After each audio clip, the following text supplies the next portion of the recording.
सूखी मेड़ भाग 4। साजिश की रात। सूरज डूब चुका था। गांव पर अंधेरा उतर आया था। हवा में एक अजीब सी बेचैनी थी। दूर कहीं बादलों की गड़गड़ाहट सुनाई दे रही थी। हरिराम और गौरी दिन भर टूटी हुई मेड़ की मरम्मत करते करते थक चुके थे।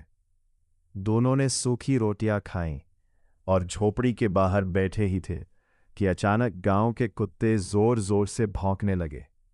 गौरी ने चौंक कर पूछा, बाबा, आज कुत्ते इतने बेचैन क्यों है? हरिराम ने चारों ओर देखा, लेकिन अंधेरे में कुछ दिखाई नहीं दिया। उधर झाड़ियों की ओट में ठाकुर रघुवीर सिंह के 3 आदमी खड़े थे।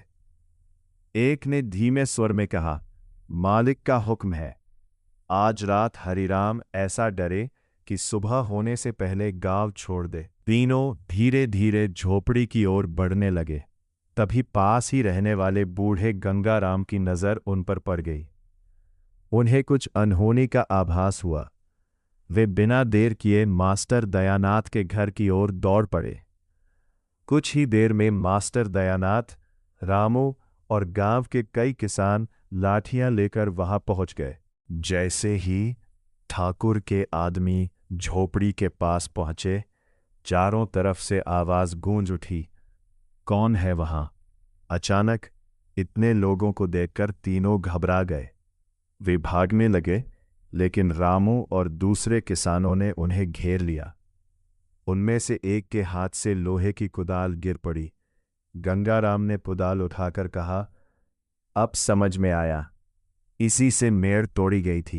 तीनों आदमी किसी तरह अंधेरे का फायदा उठाकर भाग निकले। हरिराम स्तब्ध खड़ा था। आज पहली बार उसे लगा कि वह सचमुच अकेला नहीं है। मास्टर दयानाथ उसके कंधे पर हाथ रखकर बोले, अन्याय तब तक ताकतवर रहता है जब तक लोग बटे रहते हैं।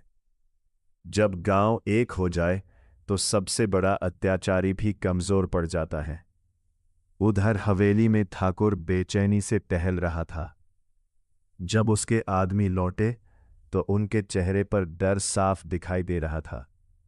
मालिक, पूरा गांव हरिराम के साथ खड़ा हो गया है।